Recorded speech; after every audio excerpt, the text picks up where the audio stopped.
لا حول ولا قوة إلا بالله العلي العظيم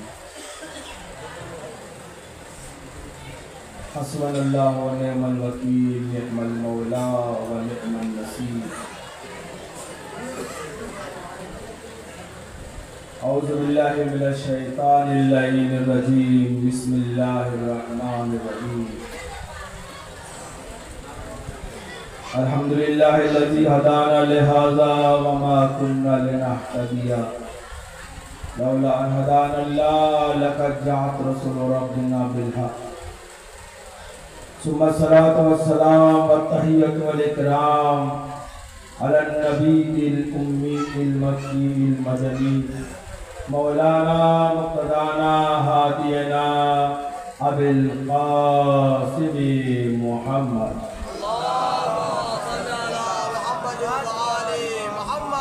ثم الصلاة والسلام والتحية والإكرام على أهل بيته الطيبين الطاهرين المعصومين ولعنة الدائمة الباقية على أعدائهم أجمعين من الآن إلى قيام يوم الدين آمين يا رب العالمين فقد قال الله الحق في كتابه الكريم بسم الله الرحمن الرحيم أم يتساءلون من نبأ عظيم قل هو نبأ عظيم أنتم عنه معرضون صلى الله عليه محمد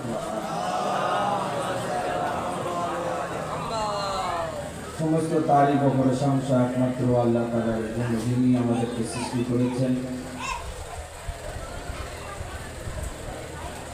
আর পুরো কায়নাতের মধ্যে সর্বশ্রেষ্ঠ মাখলুক হিসাবে আমাদেরকে গণ্য করেছেন। আল্লাহর আমাদের উপরে কৃপা কি আমরা শিয়া আসনের মধ্যে জন্মলাভ করতে পেরেছি। আর এর থেকে বেশি আল্লাহর রহম যে আমরা আহলে বাইতের মধ্যে, যে কথা আমি আপনাদের সামনে বললাম, আমার আপনার ষষ্ঠ ইমাম ইমামে জাফরে সাদিক আলাইহিস সালাম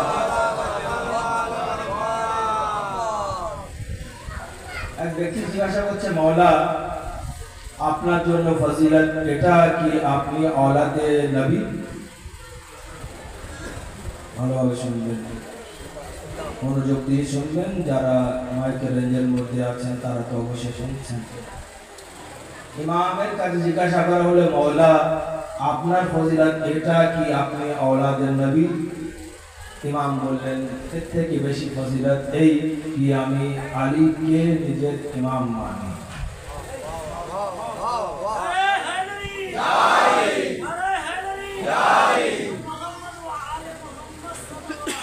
মানে হলো এই औलादे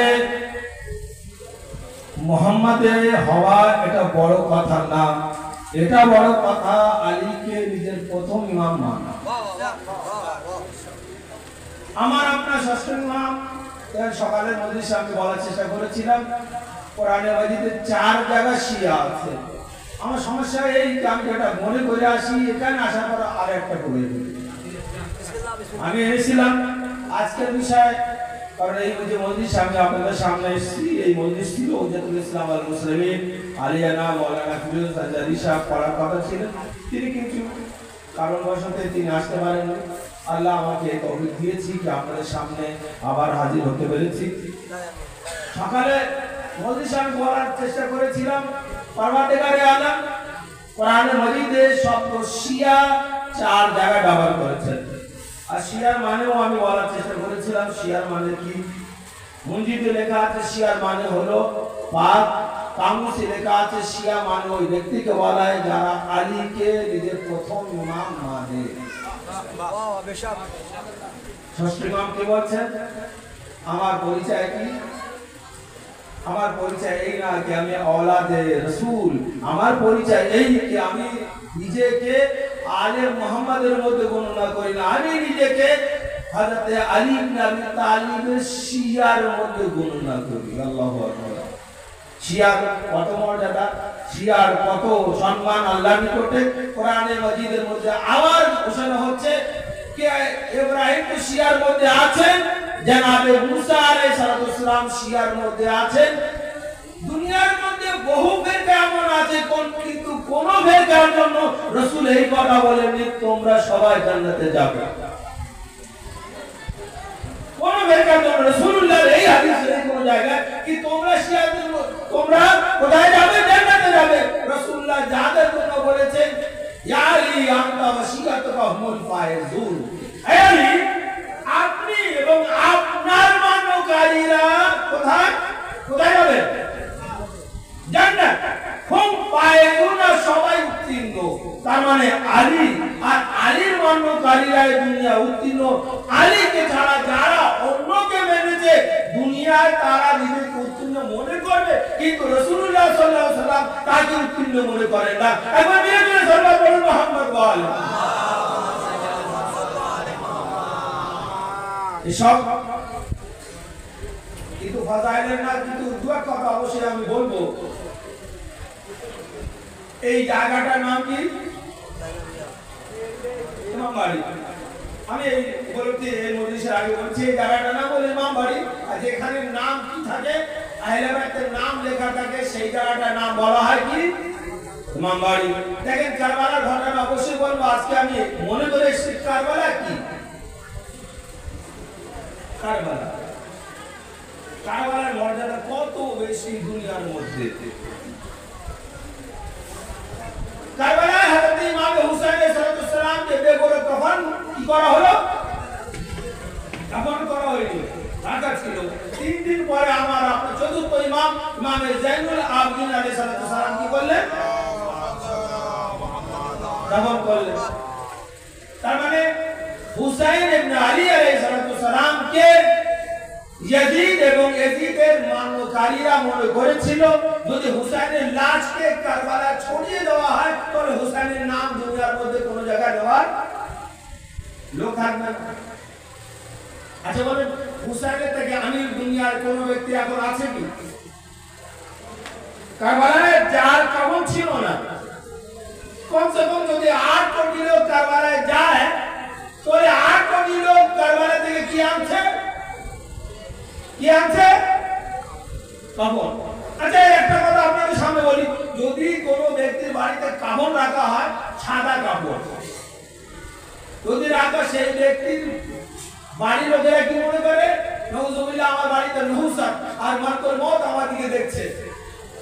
এখানে দেখেন আমি একদম সাধারণ সামনে কথা বলি। আমি যখন ভোপালে ছিলাম, ভোপালে নিয়ম ছিল, ওখানকার যে সর্দার ছিলেন তিনি বলতেন কাফন যেন বাড়িতে এলো না, কারণ কাফন আনলে মালিকুল মত ওইদিকে দেখে। মালিকুল মত যেখানে কাফন থাকে সেদিকে দেখে। আর ওই সর্দার কোনদিন নিজের বাড়িতে কাফন আনতে দিতই না। আর তারা এমন কোন দুনিয়ার লোক ছিল না, ওই মুন্নাই রানীর মধ্যে ছিল না। আজকে দিনে কারোর ফজিলা করা উচিত না, কিন্তু কাফন হুসাইনের মান, হুসাইনকে যারা মানে তাদের ও হুসাইনের ফজিলত আজকে এই মজলিসের মাধ্যমে বয়ান করব।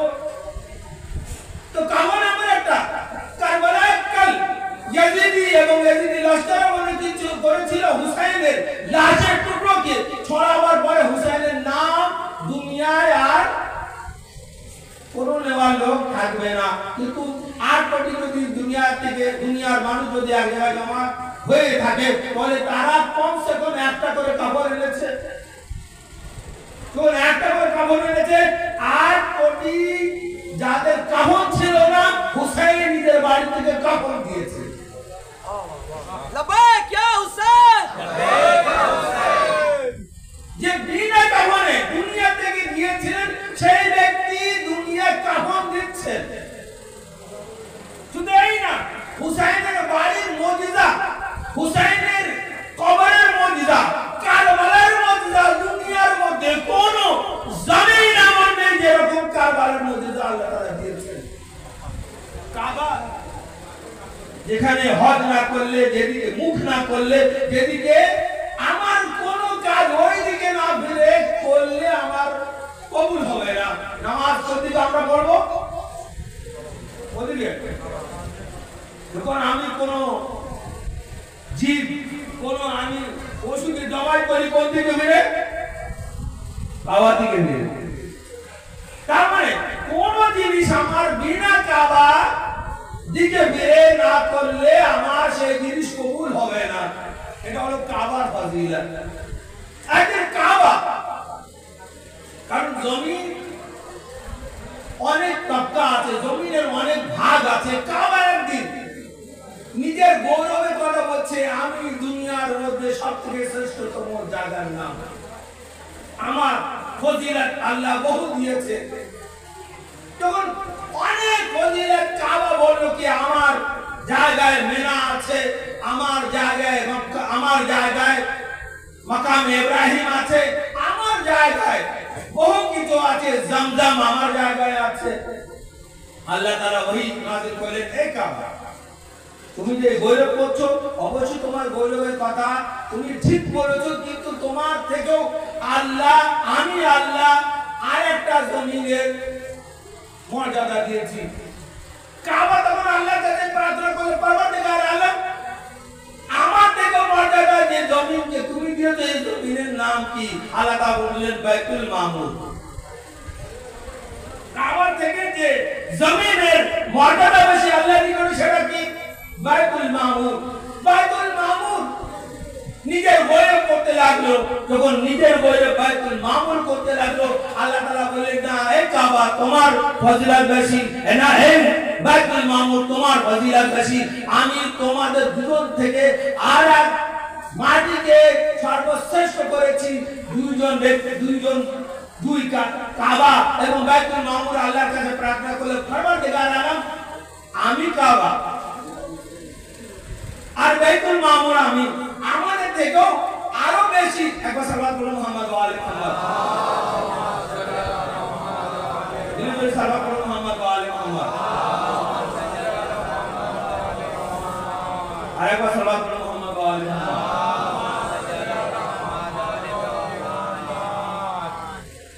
তো বাইতুল মামুর আর কাবা আল্লাহর কাছে প্রার্থনা করে, পরবর্তীকার আলম আমাদের থেকেও শ্রেষ্ঠতম কোন মাটিকে তুমি সৃষ্টি করেছো? তখন পরবর্তীকার আলম ওহী নাযিল করলেন, এই বাইতুল মামুর, এই কাবা তোমার সৃষ্টি করা 24,000 বছর আগে আমি কারবালার জমিনকে সৃষ্টি করেছি। কত হাজার বছর? কাবা গৌরব করছিল, কাবা নিজের ফজিলতের কথা বলছিল। কাবার কথাকে চুপ করাবার জন্য কার কথা আল্লাহ তাআলা বললেন? বাইতুল মামুরের কথা। তো বাইতুল মামুর নিজের গৌরবের কথা বলছিল, আল্লাহ তাআলা সেই সময় কি করলেন? কাবা কি চুপ করালেন, বাইতুল মামুর কি চুপ করালেন? কোন জমিনের কথা বলে? কারবালা। কারবালার ফজিলত দুনিয়ার মধ্যে কোন মাটির এত ফজিলত নেই যে ফজিলত কার? কারবালার। এই কারবালার ফজিলত আল্লাহ তাআলা এত কেন দিয়েছেন জানেন? সমস্ত পানির একটা মর্যাদা আছে, কিন্তু জমজম পানির মর্যাদা আলাদা। জমজম কোন পানি বলা হয়? কোন পানি? কাবা যখন আমরা জিয়ারত করতে যাব, হজ অথবা যখন আমরা উমরা করতে যাব, ওখান থেকে যে পানি নিয়ে আসি সেই পানির নাম কি? একবার সাল্লাল্লাহু আলাইহি মুহাম্মদ ওয়া আলি মুহাম্মদ। আমাদেরকে আপনারা লক্ষ্য রাখুন, ইনশাআল্লাহ যদি আপনারা আমাদের লক্ষ্য রাখেন আর আমি যে কথা বলছি সেই কথা বোঝার চেষ্টা যদি করেন, তাহলে অবশ্যই একটা নতুন কথা অবশ্যই বুঝতে পারবেন। যে পানি দুনিয়ার ব্যক্তি কোথা থেকে নিয়ে আসে? কাবা থেকে নিয়ে আসে। যে পানি পান করলে মানুষের সমস্ত দুঃখ, দার্দ, আলম আর সমস্ত সমস্যা মিটে যায়, সেই পানির নাম কি? সেই পানির নাম কি? জমজম। এই জম আর জম মানে কি জানেন? মানে মধ্যে মানে জম আর জম। জনাবে হযরত ইসমাঈল আলাইহিস সালাম যখন কোথায় ছিলেন? তার মা জনাবে হাজরা কাবার পাশে রেখে কোথায়? একবার সাফা আর একবার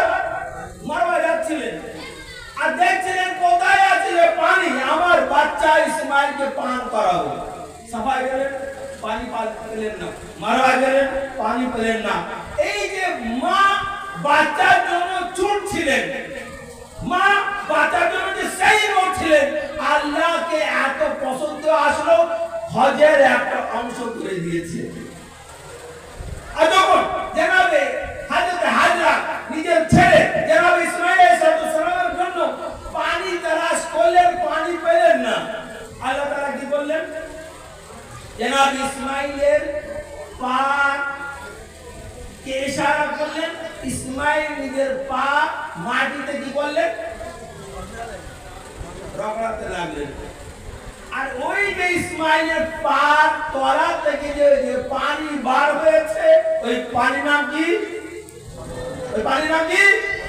ওই পানি খেলে মানুষ অনেক রকমের সমস্যা থেকে কি হয়ে যায়। এখন আমি কিন্তু ফুরাতের কথা বলিনি, জমজমের কত ফজিলত, তারপর আমি বলবো ফুরাতের কত ফজিলত। আগে বলেন কাবার কত ফজিলত, তারপরে বলেন বাইতুল মামুরের কত ফজিলত, তারপরে কার ফজিলত? কারবালার ফজিলত। পানি জমজম জনাবে হযরত ইসমাঈল আলাইহিস সালামের পার তলা থেকে যে পানি বার হলো, সেই পানি নাম কি? জমজম। পানি বার হচ্ছিল আর এই পানি চারিদিকে চলে যাচ্ছিল, এই পানি একত্র হচ্ছিল না। এই পানিকে এক জায়গায় কে করেছেন জানেন? জনাবে হযরত হাজরা বললেন জাম আর জাম, তার মানে তুমি একবার সালাত পড়েন মুহাম্মদ ওয়া আলে মুহাম্মদ।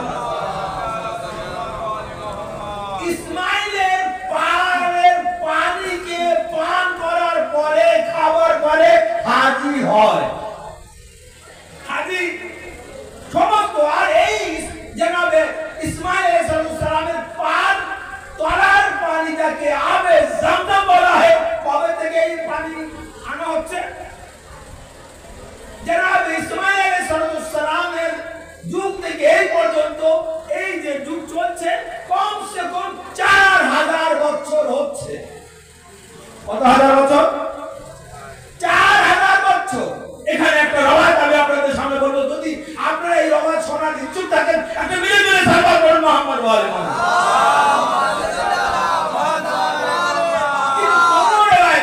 এই কথা লেখা নেই আবে জমজমে জান্নাতের পানি রাখা হয়, কোন রওয়ায়াতে এটা পাওয়া যায়নি যে আবে জমজমে ওই পানিতে আল্লাহ তাআলা কোন কাউসারের পানি দিয়েছেন, জান্নাতের কোন পানি দিয়েছেন।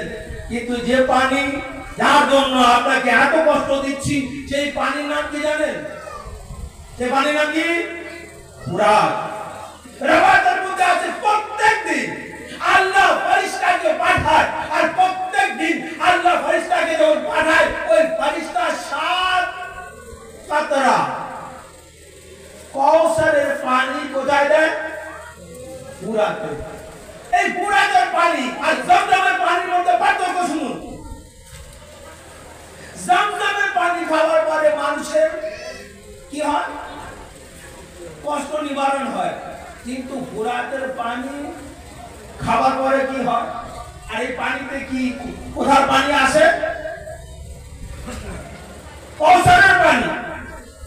আমার আপনার ষষ্ঠ ইমামে জাফর সাদিক আলাইহিস সালাম বলছেন, কোন ব্যক্তি কোন রকমের সমস্যা যদি থাকে, তাহলে সেই ব্যক্তি যদি গোসল করে এই ফুরাতের নদীর পানিতে,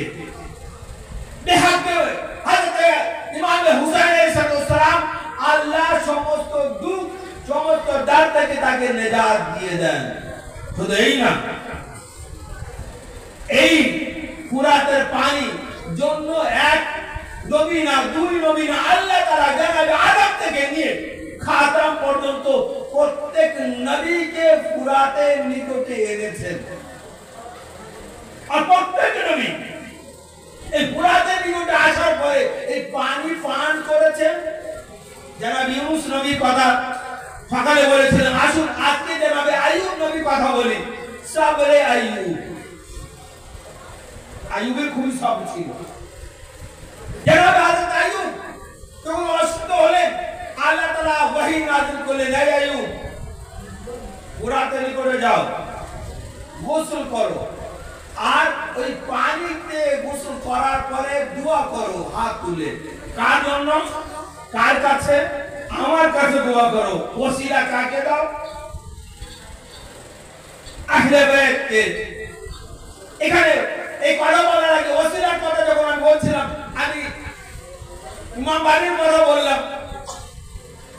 হযরত আদম আলাইহিস সালাম যখন জন্মলাভ করলেন, আদম আলাইহিস সালামের পুত্রের মধ্যে আল্লাহ তাআলা রূহ দাখিল করে দিয়েছেন। আদম হয়ে গেলেন। জনাবে আদম আলাইহিস সালামকে আল্লাহ তাআলা বললেন, আদম কিছু জিনিস আমার সামনে দিচ্ছি, এইবারে তুমি সেই জিনিসকে কি করো, দেখো আর বলো একটি। তো জনাবে আদম আলাইহিস সালামের সামনে একটা তসবির আসলো, একটা পিকচার আসলো, একটা ছবি আসলো।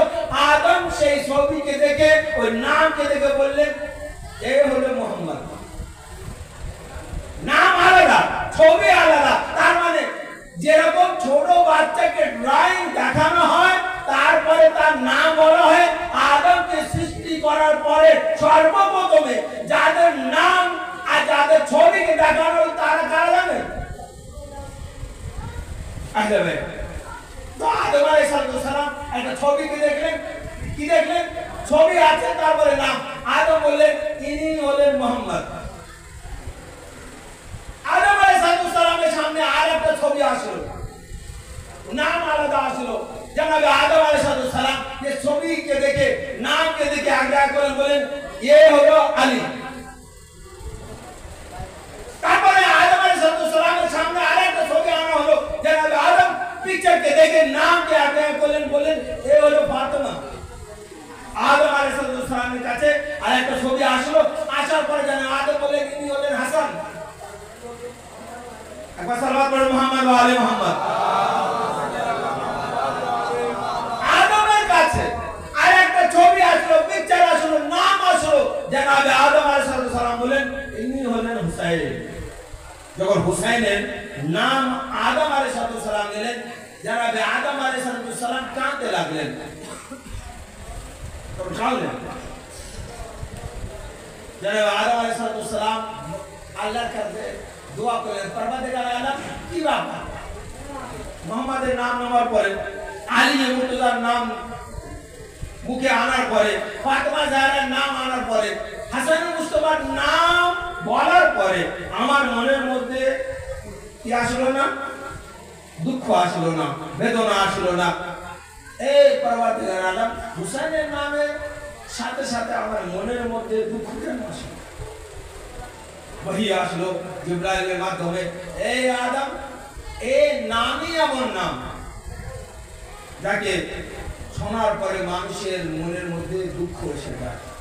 তো আদম আলাইহিস সালাম ওইখানে পাকের নাম নেওয়ার পরে, এই আদম আলাইহিস সালাম জানেন কোথায় এক জায়গা হয়েছিলেন? আদম মক্কায় এক জায়গা হয়েছিলেন। আদম এই দরিয়া ফুরাতের নিকটে এসেছিলেন। মুসা এই দরিয়া ফুরাতের নিকটে এসেছিলেন। ঈসা এই দরিয়া ফুরাতের নিকটে এসেছিলেন। জনাবে হযরত মুসা আলাইহিস সালাম নিজের বকরি, ছাগল, ভেড়কে নিয়ে যাচ্ছিলেন। তখন ফুরাতের নিকটে আসলেন। জনাবে মুসা আলাইহিস সালাম সমস্ত ভেড় আর বকরিদেরকে বললেন, তোমরা পানি খাও। কিন্তু কোন ভেড়, কোন বকরি, কোন ছাগল ওই ঘাট থেকে পানি খাচ্ছিল না, যে ঘাটে আমার আপনার মওলা হযরত আব্বাসের দুটো বাজু কাটা গিয়েছিল। ওই জনাবে মুসা আলাইহিস সালাম আল্লাহর কাছে প্রার্থনা করলেন, পরবর্তীকার আলম কি ব্যাপার? এখানে আমার ছাগলরা কেন পানি খাচ্ছে না? এখানে আমার বকরিরা কেন পানি পান করছে না? একবার পরবর্তীকার আলম ওহী নাযিল করলেন, হে মুসা, এই ওই জায়গা, এই ওই ফুরাত যেখানে শেষ নবীর নওয়াসা হুসেন মারা যাবে, শহীদ হবে, কাতল হবে। ফুরাত আল্লাহ তাআলা ফুরাতের মর্যাদা খুবই বেশি দিয়েছেন। এই ফুরাতের জনাবে হযরত আইয়ুব আলাইহিস সালামকে বলা হলো, এই আইয়ুব গোসল করো, আর এখান থেকে তুমি তোমার এই যে বালার মুসিবত তোমার উপরে আছে, এই বালা মুসিবত থেকে তুমি রেহাই পেয়ে যাবে। বাস হযরত মজলুমে কারবালা আজকে সবে আসুন ইমামে মজলুমে কারবালা সাহাবীরা এক অপরকে বলছেন, সকালে আমরা দেখাবো হুসাইনের লস্করের মধ্যে কে বড় বাহাদ। তার মধ্যে হাবিব और सजा মুসলিম এক অপর সাথে কথা বলছিলেন। কারবালায় আব্বাস এসেছে, আমরা শুনেছি কারবালার জন্য আব্বাসকে আলী আল্লাহর কাছে দোয়া করেছিলেন। তখন আব্বাস আমাদের মধ্যে আছে, কাল হুসাইনের খেমার দিকে কোনো ব্যক্তি নজর তুলে দেখতে পারবে না। জানেন আব্বাস এই কথা শুনছিলেন। যখন খেমা থেকে বাইরে আসলেন কি দেখলেন? হাবিব আছেন, মুসলিম আছেন। জানা মুসলিমকে জানাবে হাবিবকে জিজ্ঞাসা করতে, আব্বাস তোমরা আমার জন্য কি বলছো? যারা মুসলিম যারা হাবিব বললেন, এই আকা আমরা জানি আপনাকে আলী কারবালার জন্য আল্লাহর কাছে প্রার্থনা করেছিলেন, আপনি কারবালার জন্য এসেছেন। কাল আমরা সবাই যুদ্ধ করব। আব্বাস রামদার বললেন, এ মুসলিম এ হাবিব, কাল আমার আকা হুসেন আমাকে যখন অনুমতি দিয়ে দেবে অবশ্যই আমি এমন যুদ্ধ করব সিফিনের ময়দান সবাইকে দেখাবো। কিন্তু আওয়াজ হলো ইমামের চাহনেওয়ালা কি কারবালায় হযরত আব্বাস যুদ্ধ করতে পেরেছিলেন? কারণ রাত ভর হযরত আব্বাস নিজের তলোয়ারকে সাইকেল করছিলেন। আর মনে হয় আব্বাস নিজেকে গৌরব महसूस করছিলেন যে কাজের জন্য আমাকে আমার বাবা আল্লাহর কাছে চেয়েছিল, যে কাজ করার সময় আমার এই সময় এসে গিয়েছে। কিন্তু সকাল যখন হলো হযরত আব্বাস দেখছেন এক এক করে সবাই চলে যাচ্ছে, কিন্তু কেউ নেই যে হুসাইনের মদদ করবে। একবার আমার আপনার মওলা হযরত আব্বাস ইমাম হুসাইনের কাছে আসলেন। আসার পরে বলছেন, ওই মওলা আকা সকাল থেকে সবাই যাচ্ছে, আমার যাওয়ার সময় এসে গেছে, মওলা আমাকে অনুমতি দিন। জানেন আমার আপনার মওলা ইমাম হুসাইন কি বললেন? ভাই আব্বাস তুমি আমার লস্করে আলমদার লস্করের তুমি সবাই সালার, এ ভাইয়া আব্বাস তোমাকে আমি যেতে দিতে পারি না। আমার আপনার আকা হযরত আব্বাস আলমদার বললেন, হে মওলা লস্কর কোথায় যার আমি আলমদার। মওলা আর হাবিব নেই, মওলা আর মুসলিম নেই, মওলা আর কেউ নেই, মওলা আমাকে অনুমতি দিন। হ্যাঁ হযরত আব্বাস আলমদার খেমার থেকে বিদায় নিয়ে আসলেন। জানেন সব থেকে যে কষ্ট জনাবে আব্বাস আলমদার খেমার থেকে বার হওয়ার পরে যাকে সব থেকে বেশি কষ্ট महसूस করেছে তিনি কে জানেন?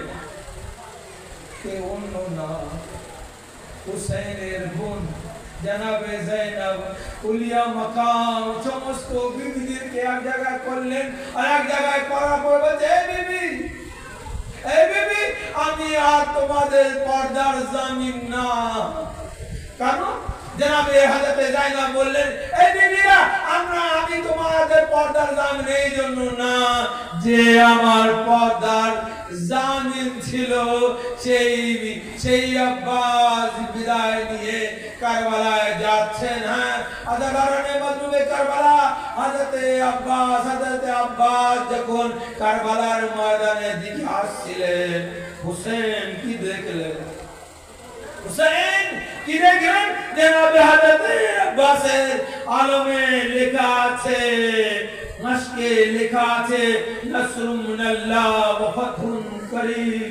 জানি না হুসাইন এই আয়াতে কোরআনিকে এই বাক্যকে কিভাবে হুসাইন নিজের হাতে মিটালেন, মোহ করলেন। হুসাইন নিজে লিখলেন ইন্না লিল্লাহি ওয়া ইন্না ইলাইহি রাজিউন। জনাবে যায়েনব খায়মা থেকে দেখছিলেন আব্বাসের আলমে ইন্না লিল্লাহি ওয়া ইন্না ইলাইহি রাজিউন হুসাইন লিখছেন। যখন ইমাম হুসাইন আব্বাসকে এই আলম দিলেন, বললেন ভাইয়া ভাইয়া আমি আপনাকে পাঠাতাম না ভাইয়া, আপনি এমন এক জামিন কিনেছেন আমি জানি ভাইয়া এ অন্য কেউ না, আপনার ভতিজি সাকিনা।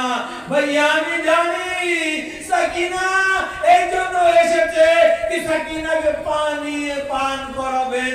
এ ভাইয়া আব্বাস আমি জানি আপনি ফিরে আসবেন না।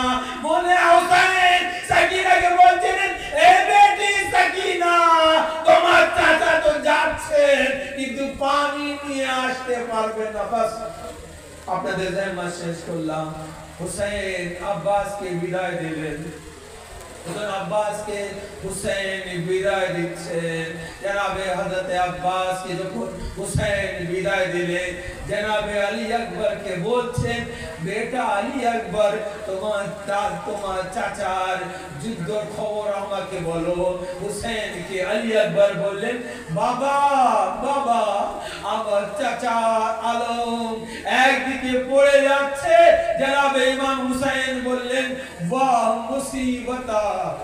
হুসাইন বুঝতে পেরেছেন আমার ভাই এক হাত কাটা হয়ে গিয়েছে। জনাবে আলী আকবর বললেন বাবা চাচার আলম আবার ঝুঁকে গিয়েছে। হুসাইন আবার বললেন বাহ মুসিবতা। এইবারে জনাবে আলী আকবর বললেন বাবা চাচাকে দেখা যাচ্ছে না। হুসাইন বললেন এ বেটা আলী আকবর তোমার চাচা জমিনে কারবালায় পড়ে গিয়েছে। জানি না হুসাইন কারবালার ময়দানে কিভাবে আব্বাসের লাশের কাছে পৌঁছাবেন আমি বলতে পারবো না, কিন্তু আমি যেমনি মুসলিম লিখছে যখন ইমাম হুসাইন কারবালার ময়দানে এসে গিয়েছেন, জনাবে আলী আকবরকে বলছেন এ বেটা আলী আকবর আমার কোমর ভেঙে গিয়েছে, আমার কুয়াতে বাজু আব্বাসের হাত কাটা হয়ে গিয়েছে। এ বেটা আলী আকবর তোমার চাচার বাজুগুলো তুলে নিয়ে নাও। আব্বাসের বাজু একদিকে জনাবে আলী আকবর তুললেন আর এক জায়গা থেকে জনাবে আলী আকবর তুললেন। জানেন ভাই ভাইয়ের কাছে পৌঁছে গিয়েছে। জনাবে আব্বাসের মাথা নিজের জানুতে রাখতে চাচ্ছেন হুসাইন। আব্বাস নিজের মাথা মাটিতে রাখছেন, আবার হুসাইন চাচ্ছেন নিজের জানুতে রাখবেন। যখন আব্বাস নিজের মাথা মাটিতে রাখতে চাচ্ছেন হুসাইন বললেন ভাইয়া আব্বাস আর এই সময় আমার জানুতে তোমার মাথা কাট। হুসাইনকে আব্বাস বললেন এ আকা আমি গোলাম, আপনি আকা আপনার জানুতে আমার মাথা রাখার জায়গা না। ইমাম হুসাইন বললেন এ ভাইয়া আব্বাস কোনদিন আমাকে তুমি ভাই বলবে না, আমাকে একবার ভাই বলো। হুসাইন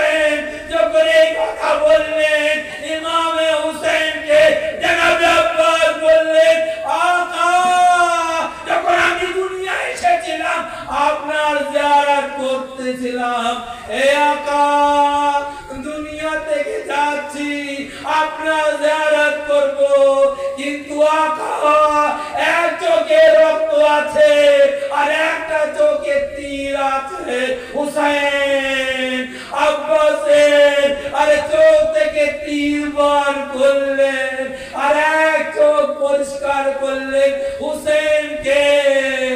আব্বাস বললেন ভাই খোদা হাফিজ, নানা রাসূলুল্লাহ কৌসারের পানি নিয়ে দাঁড়িয়ে আছেন। ইমাম হুসেন আব্বাসের লাশকে নিয়ে বললেন এই বাচ্চো সাকিকে আর আমি আনতে পারছি না, তোমরা এসো তোমার সাকিকে নিয়ে যাও।